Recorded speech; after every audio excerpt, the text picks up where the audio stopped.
What is up, Scrub Nation, Scrub fam, all you scrubs out there that subscribe to 3XG Productions? Thank you so much for tuning in for another deck profile. This one is going to be kind of lengthy. As you can tell, there's a lot of different cards in this deck. This is one of the most popular decks there are when it comes to control decks. And you know what? I was feeling really thankful, and that's what made me want to do this deck profile. Mostly because I feel like this is a deck I've been spending a ton of time on myself when it comes to my own playtesting, my own development of it, playtesting against my teammates, things like that, and just slowly but surely working this list down card by card and getting it to where it feels where feel it needs to be to get ready for Hartford Regional, which is coming up. So yes, this isn't something that I want to do. In fact, my best friend who knows about this is probably going to be pretty upset when he sees this go up, but nevertheless, I'm a content provider first. I am a deck builder first. Competitive players, regardless of if someone is super competitive and they want to pick up this list or they want to tech for me specifically in an event, they certainly have the ability to do so. That doesn't bother me whatsoever, because honestly, I just enjoy bringing high-level quality content to you guys. And I think this deck, the reason why I wanted to do this deck with you guys is because this is a really good example of me being able to explain to you why the different cards are in the deck, why the numbers are what they are, and then of course why the sideboard is what it is, which is you can see the sideboard at the bottom of the screen. So this video will help get you into what my mindset is going into the first regional at Hartford, Connecticut. Of course, I could be playing something completely different than this. This is one of the main decks in my rotation right now, if I'm being 100% honest with everybody. So let's go ahead and dive into the deck itself. So the first thing I want to talk about, of course, is when we look at the deck is, of course, the ratios. The ratios are still the same exact ratios of the Tri-Color Ginyu deck from back in the day, which it was 18 blue, 16 green sources, so 4, 8, 12. Yep, 4, 8, 12, 16 green, and then, of course, 16 yellow. So I still kept those numbers. The main reason why is because, of course, the ratios are great when it comes to the overall math of the deck, depending on what you want to draw, and because a lot of the times your defensive spells are going to be mostly blue, so you want to have access to a good amount of blue, and you want to hit double blue for your 4-drop energy-boosted Beerus. And, of course, blue just gives you access to a lot of really good cards, and, of course, the other colors don't take a lot of energy restraints. So, for instance, yellow, you only really need 1 yellow to operate the deck. 2 yellow is gravy, so if you want to hold up additional defense, especially against started at Goku. And then, of course, you have, as I said, blue with energy boosted Beerus, and then green, which is really the heart of the deck, is actually green. And that's what I wanted to do with this version of my build of the deck, was I really wanted to concentrate the majority of my threats into one color, like I've been doing a lot lately, but add in a lot of supporting tools and supporting casting characters in order to make the deck come to life. So what I did was, of course, I started with the standard. If we just take a look at our yellow cards here, we have 4 of our 10k boost, 4 Ginyu Force Goldo, we have 4 Cold Bloodlust, 3 Crusher Ball, 1 Battering Laser. A lot of that is just from either, of course, the 4-4-4-3-1. It came from playtesting. A lot of the times the 4th Crusher Ball didn't feel necessary, especially because since you're pairing it with different color combinations, you're not having to play multiple of them in a game. Usually you're only casting 1 to 2. You're not really casting the full 3. Sometimes you are when you're playing against an opponent. Of course, full Cold Bloodlust is necessary because this format, there's a lot of creatures that are extremely powerful, and Bloodlust kind of keeps his deck alive. It's what makes Captain Ginyu so good, and being able to rely on this card to be able to stop your opponent's threats and then allow you to be able to respond with them in time. So the reason why I built this deck, and of course the reason why I like Tri-Color Ginyu, is because it tries to make the game as fair and as balanced as possible, which to me, whenever I go into any event, that's like one of my main goals. Like, I want to be able to play every game to its fullest. I want to be able to have access to whatever card I need. So whenever I'm playing a certain matchup, I don't think to myself, like, wow, I really don't feel like I'm prepared for this, or wow, I don't really think my deck can handle this matchup just because of the cards that I have in it. So that's what inspired me to build this deck and what got me to this such, you see so many different cards in this list and so many different numbers, but that's what got me to get here. Was I wanted to play a deck that was going to have an answer for everything in the format that I felt comfortable, and then also Not that I will play the game slow. That is not something that I will do, but I do know that any sort of control on control matchup or just a control deck in general in this game takes a longer time in game one. So the way I built this deck also in mind is to have a really good edge in game one against a large majority of the format. And so that's why there's some weird choices in here. There's some revenge blockers, there's some peel-offs, there's some ready to strike piccolos. Like there's a lot of things in here that make sense when we start talking about them in in the context of the format, but there's a lot of things, of course, that when we go to sideboarding, we'll be switching some things out, changing the deck a bit depending on the matchup we're facing. But the core of the deck, like this 50 cards of the main deck, handles a lot of different decks. So if we just go over the individual card choices, we can do that now. So going over blue, 4 energy boosted beers. Main reason why, just unconditional removal is really strong, and we like unconditional removal in this deck because a lot of times you're going to be one for oneing. Your opponent's playing one threat, you're going to be either stopping that threat with a Bloodlust, stopping it from taking damage, and then you're going to be killing it the next turn with a Beerus, and then providing yourself a big tempo swing because now you have a double striker on board, so you can start pressuring the opponent. And then of course 3 energy boosted Majin Buu. I was at 4. Of course, because everyone runs just 4 of these cards, jams 4 in the deck. And the thing is, don't get me wrong, I love energy boosted Majin Buu, but oftentimes past certain turns in this deck, this card did nothing for me except for was a combo piece. So I really didn't feel like it was necessary, and I wanted to make space for other things in the deck itself to allow me to be, less reliant on hitting this. Of course, usually the second or third copy is a blue energy source. I'm only usually playing 1 on the board per game, things like that. And then we go to 2 Courageous Heart Yajirobe. So this card plays into a bunch of different matchups. So first off, this is a part of our strategy, of course, to help against Zamasu, because we're going to combo it with Peel-Off in game 1. Oftentimes, you'll be able to take away Indestructible and be able to revenge block a Courageous Heart Yajirobe. But also, in the Cell matchup, what I found, that even though he's a 2-drop, I'm not going to be playing him on turn 2 because Cell will just eat him with his front side.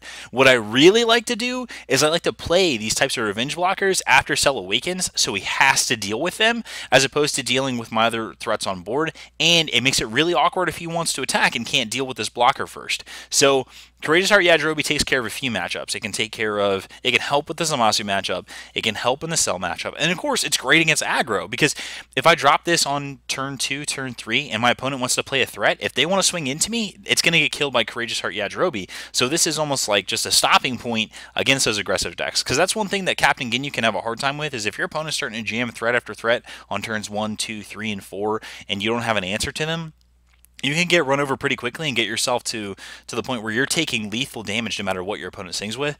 So I really like running Courageous Heart Yajirobe in this deck with this configuration.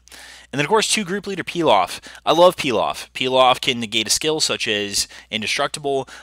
Honestly, I like it if my opponent thinks he's going to be able to get a big swing in and take me from 5 life to 3 life, because a lot of people like to do that, and then I'll negate the double strike on their attacker, and they didn't see that coming. So then I'll just gladly take the 1 life, go to 4, and then I can awaken with no problem. So Peel-Off is great in the fact that, of course, he's going to provide his ability to negate a skill, which is extremely strong, and acts in this deck almost like another negate, but better, because sometimes you want to negate an attack because you don't want to die, but this helps you negate an attack and allows you to turn that into just a card draw spell essentially for you. So I really like Group Leader Peel-Off in the deck itself.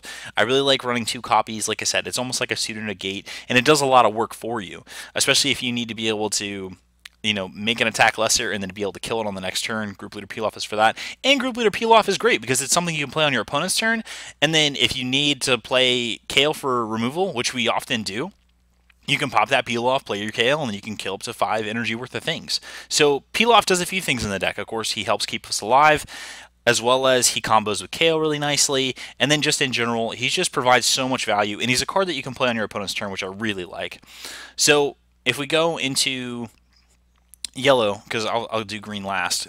Yellow, we run 4 Ginyu Force Goldo, 4 Dodoria. We know that. You're going to run your 410k boost no matter what, but Ginyu Force Goldo is actually really important to this deck, especially in the Zamasu and Goku Black matchups, especially if they're relying on Goku Black, the 2-drop, in order to stick around. Ginyu Force Goldo allows you to tap him down, and he becomes one of your only ways to interact with Goku Black. So this card's really important in that matchup, so running 4 in the main deck is important, and of course you get to charge them. So again, really important. As you can tell in the deck, I think I run a total of 4, 8, 9, 10 blockers. Goldo also just serves as a blocker in the late game too, especially if I just need something to help keep me alive. And again, it's something that my opponent, they're going to have to deal with some way or another. in order for them to be able to get the blocker off the table. So again, just really helpful, but also, like I said, can be a boon in those matchups where you need to get a Goku Black off the table. So now we'll do green. So I run 2 Iron Hammer Justice Android 16. Again, this is something that the opponent has to deal with. They have to either use removal on it, or if they're going to swing into it, they're going to have to combo. And so Android 16 provides that additional value. It's almost like a discard spell, because if your opponent attacks into it, you're going to block with Android 16, and if they don't combo over it, then you just get to combo 5, keep it alive. But a lot of times your opponent's going to have to spend cards to kill this, and then you end up killing their threat, and at the same time, they're discarding cards as a combo, and then you just lose your Android 16, which is fine. So you're trading one body for multiple cards, which I love. And then, of course, like I said, it forces Cell to have to spend removal on it. I'm not playing Android 16 on turn 3. I'm playing it later. I'm playing it once Cell's awakened, because I want him to have to deal with stuff that either, if he doesn't, it's just going to end up being overwhelming, because all of his creatures now, aside from my removal spells I play in the deck, now they're subject to these revenge blockers unless Cell takes them out of the way.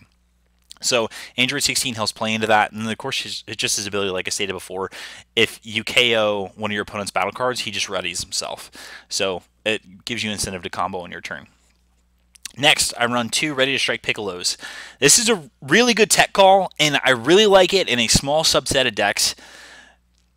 Either whether if you want to play it as a complementary tool with Cell, and when you're playing Cell with multiple colors, or you have a way to protect it. And that's what this deck does. This deck does have a way to protect your Ready to Strike Piccolo, because you have Bloodlust, and you have revenge blockers to get into the way if people are trying to attack it directly, if it's untapped and they have stuff like Jiren.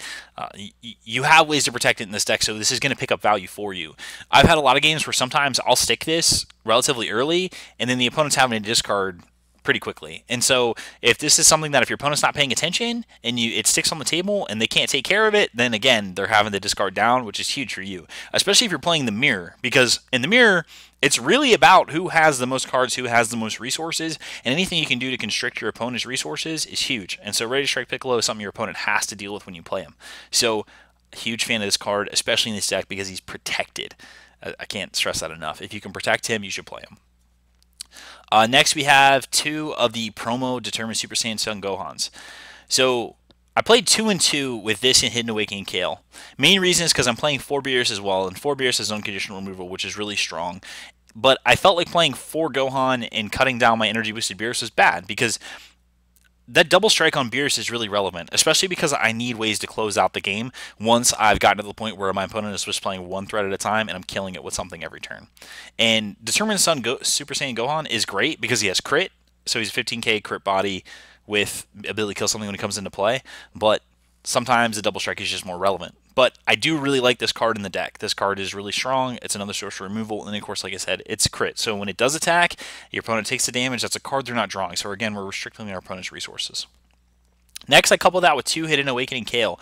The main reason why, and when I start discussing my extra cards too, I want to have answers, like I said, to almost anything in game 1. So no matter what I sit down across from, even if I'm playing against a Cell deck and they place a red energy down on turn 1, I know that I have to prepare for Super Saiyan Gotenks, and I need to have ways to deal with tokens in the main deck. So Hidden Awakening Kale is one of the ways to do that. So it's either killing something that costs up to 5, or it's killing multiple things, especially if they have tokens out. And then of course it's a 20k crit body, which is better than the Super Saiyan Gohan being a 15k crit, because your opponent's going to have to combo 1 to 2 cards to get over you.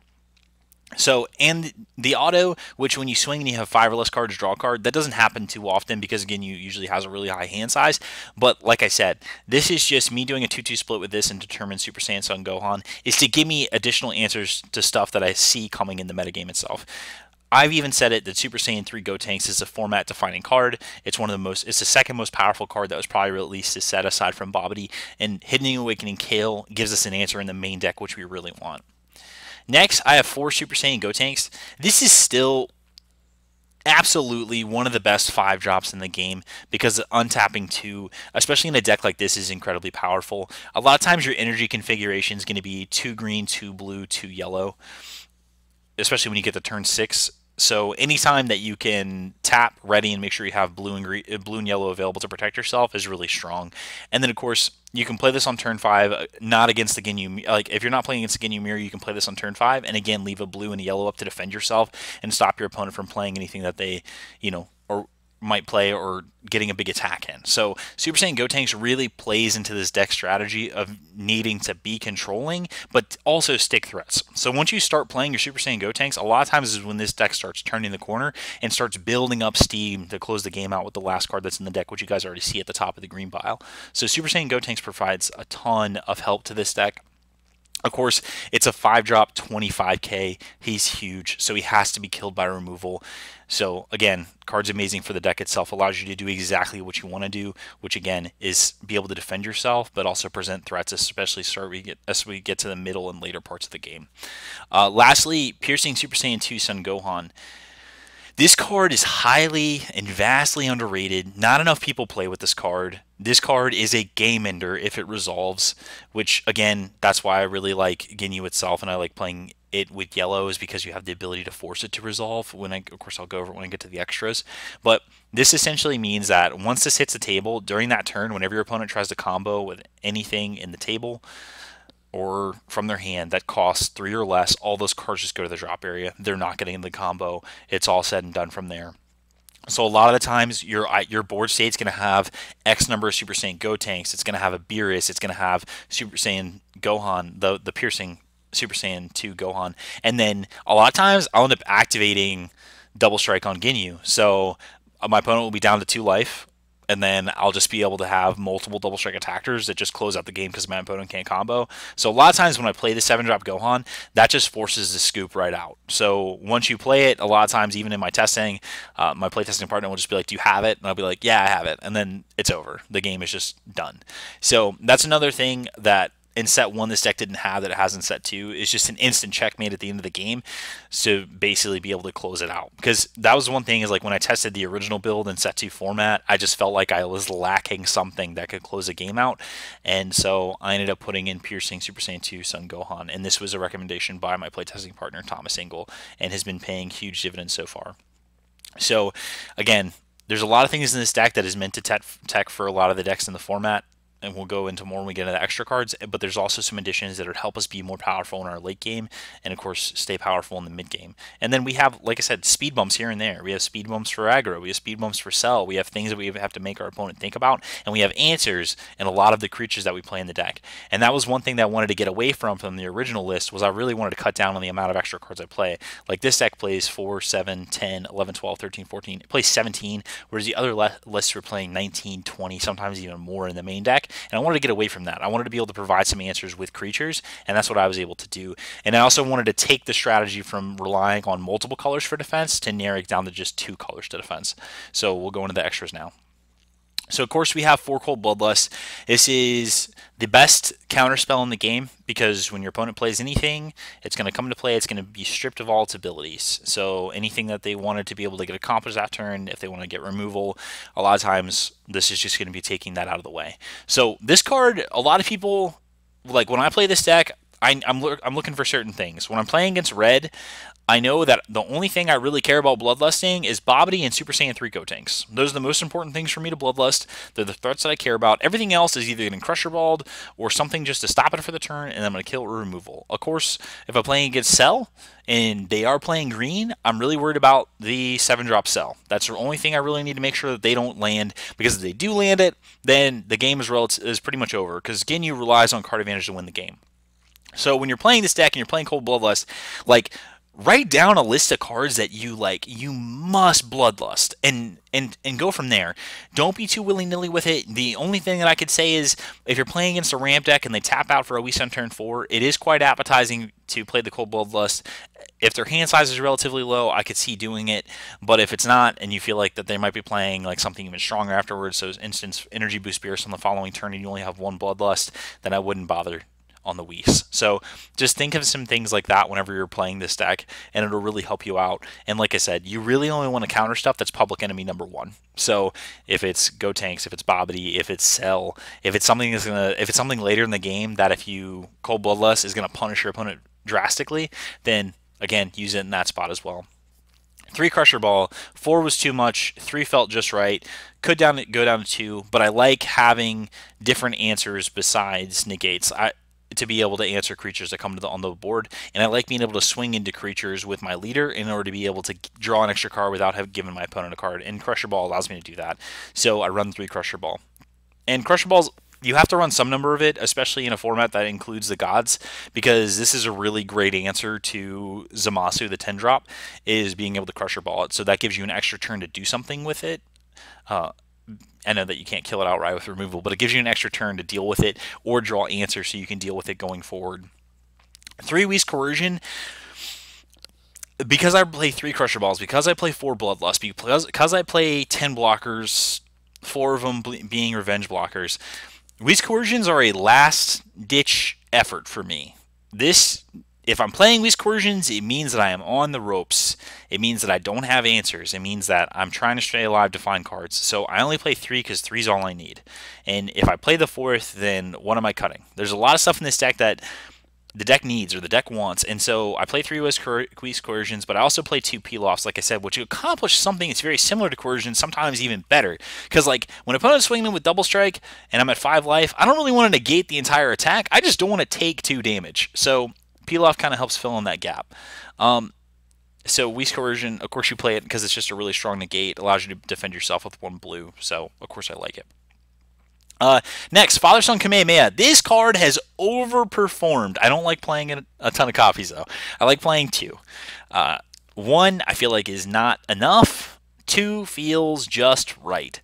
So this card is great in a lot of matchups. It's great against the aggro, because a lot of times they're going to be tapping out on the early turns, and they're just going to give you a free body to kill. So let's say if they tap out for the Adolescence Gohan on 3 that has Double Strike and draws a card, if you can do something, whether if you're tanking the attack because you've been managing your life total well, or you have a way to combo over it, Father Son Kamehameha is great because on your next turn, you tap 1 green, it's dead.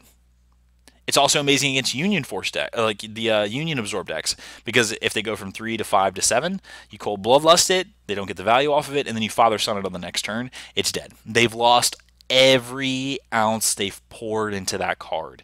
And so Father Son in the right spots at 2 copies is incredible. And that's one thing about this deck.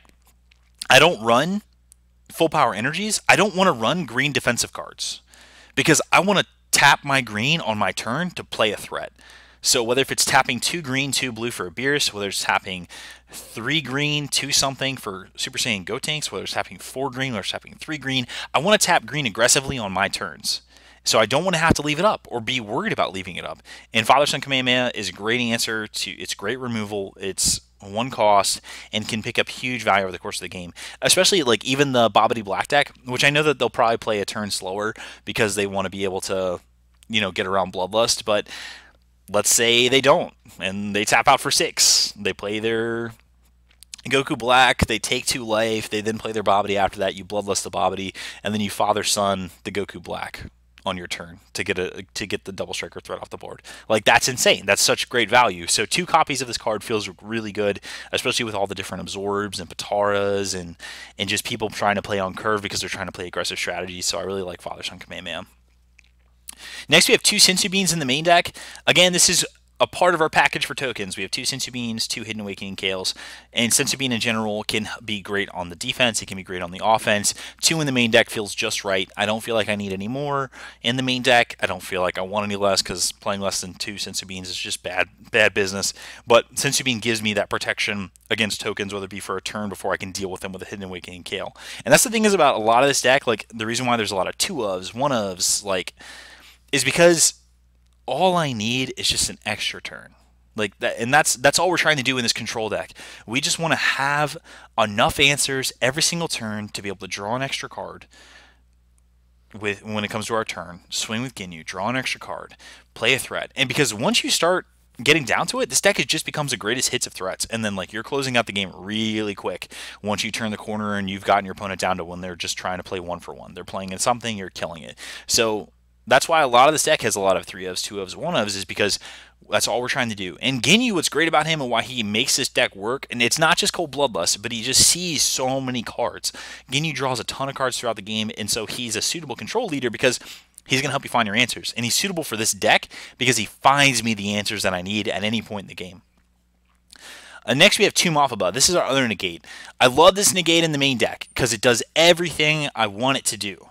It can help slow down a few Zamasu deck. It can give me that extra turn of breathing room, which of course I have to be careful my life total in that matchup because, you know, if they swing once with the 10 drop and I have to lose a life that I can't control of, you know, you don't want to die. And Mafaba allows you to counter that threat, and then it gives you, you know, up to 2 full turns for you to try and win the game at that point, which at that point you should have accrued enough resources. You should be preparing yourself to win the game, and you should be playing that matchup rather aggressively. You should be assuming the beatdown in that matchup and trying to pressure Zamasu and get him down low on life and then force him to awaken at 2 life, not at 1, and then swinging with your double strikers consistently, putting pressure, making him lose cards, and that's how you're going to win that matchup. But Mafaba is our failsafe.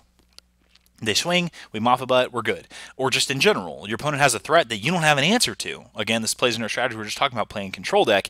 We want to have opportunities to draw more cards to find our answers. Mafaba is the perfect card for a control deck because it does that.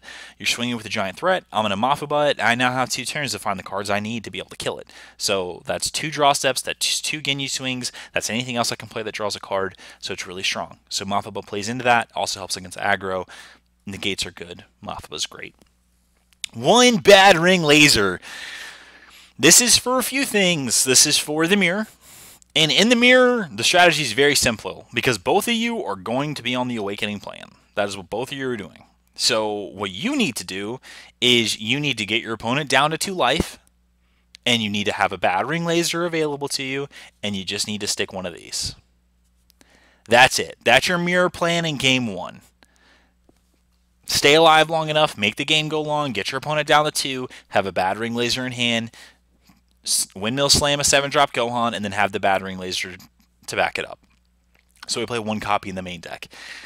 But of course, this is also great because if you need to swing for game and you've just played this guy, you can just cancel out some negates in general. So bad ring laser, I like 1 copy in the main. It's worked really well so far, and of course, these 2 together are best friends. So next, let me move on to the sideboard plan. Sideboard plan, I've developed it for a few matchups. As you can see, there's a lot of just additional copies of cards. And so we'll just go into it real quick. So that's my dog drinking water, everybody. You can probably hear it through my headset. I hope you're enjoying it. It's very soothing. I'm going to drink some coffee real quick while he's doing that. 2 copies of Pivotal Defense Cyclopean Guard.